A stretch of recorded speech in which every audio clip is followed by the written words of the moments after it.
when I was a small child, all teachers in primary schools were women.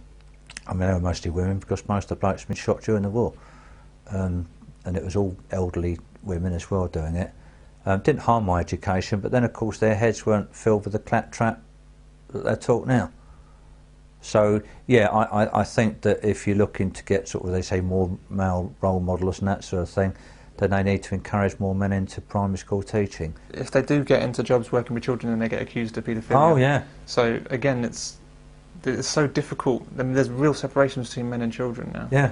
And so it's very difficult for a man to become a primary school teacher. Yeah. Without experiencing some kind of problem. Well, I know with one of my nephews, he went into childcare, and he had a real tough time of it in his lessons because it was all girls, and they used to accuse him of being a paedophile and all sorts of things. And if they did like nappy changing, a woman had to supervise him in case he did anything wrong. But I think that's well out of order. Totally out of order. We've had a case of this recently where 3 kids have got together and written a letter about a teacher because this is a very strict teacher, alleging sexual abuse. Well, of course, what will happen is that teacher will be suspended until it's proven or not proven, at which point his career may well be over. Young boys in nursery and primary school find that all of their teachers are female. All of them. There are virtually no male primary and nursery teachers anywhere in Britain.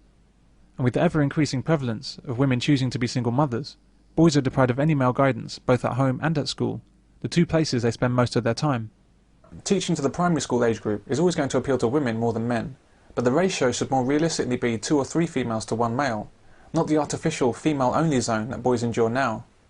At this age, boys are discovering their gender identity and defining themselves in relation to those around them. They're beginning to understand that they're fundamentally different to girls, and that their behaviour and natural proclivities are very different. This is not as simple as being aware that they have different body parts to girls. It's about the fundamental discovery of their masculinity, and part of this is about pursuing masculine behaviours and distancing themselves from female ones. Boys play football, girls play hopscotch. Boys play with trucks, girls play with dolls. If you give a boy a doll, he'll likely stick it in a catapult and fly it across the room. When girls look around themselves at primary school, they'll see that they can become teachers. In contrast, boys will see that they can only become caretakers. One of the most important influences on a young boy are the males that are around in his environment. And if young boys are not aware that males are involved in matters to do with education, then boys see the educational process as something that doesn't particularly apply to them. There isn't a strong male role model in a lot of these child's lives, not when it comes to things like education, which is why most boys do very badly at education, and if they're doing well, they're afraid that the other kids will have a go at them and take the mickey out of them, because being good academically is not a man thing to do. And you can see why, when there are no male role models as teachers. Boys know that they're not going to grow up to be females, they're not going to grow up to be women, and they therefore identify very strongly with males. And if those males aren't there within the school environment, then there are no strong role models with which they can identify, and they're not quite sure in which direction that they're growing. Young children will not assign men to education and to academic status because it's women they see, and they're being trained that women are involved in your academic and your teaching and men aren't, and that's a bad thing. That can only lead to worse things coming up.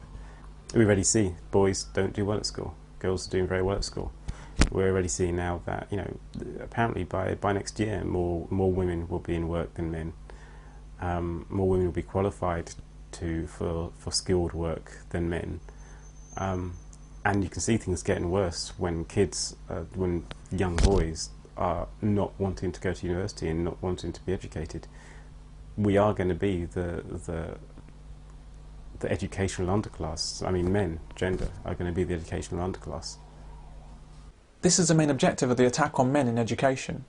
Teach boys at the earliest possible time in their lives, when they're programming themselves for the future, that education, teaching and learning are all female traits.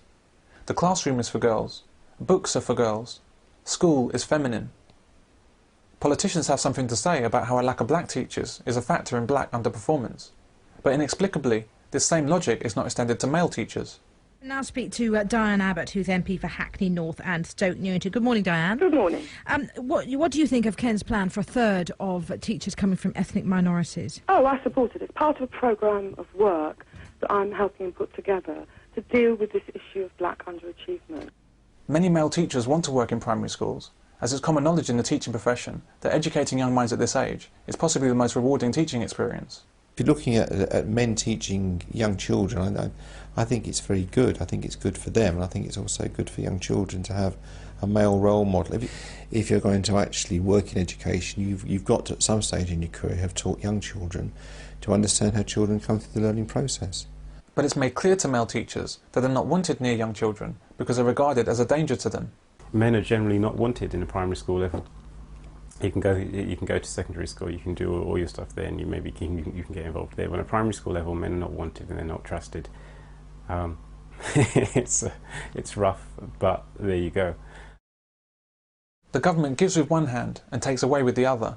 Then they need to encourage more men into primary school teaching, which they have been trying to do, I know that, to be fair. They pay lip service to get more male teachers into primary schools, while simultaneously attacking them with suspicion and rules designed to make men extremely uncomfortable working with young children. There's national guidelines, there's guidelines from the DfE, the local education authority issues very clear guidelines, and the school actually has clear guidelines. We stand the risk of allegations being made against us, and so you need to be scrupulously clear.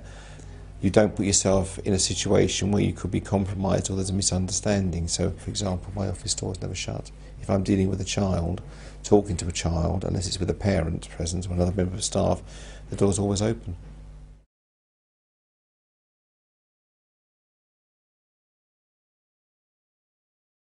So men have become frightened of touching kids. Male teachers are not going into primary schools.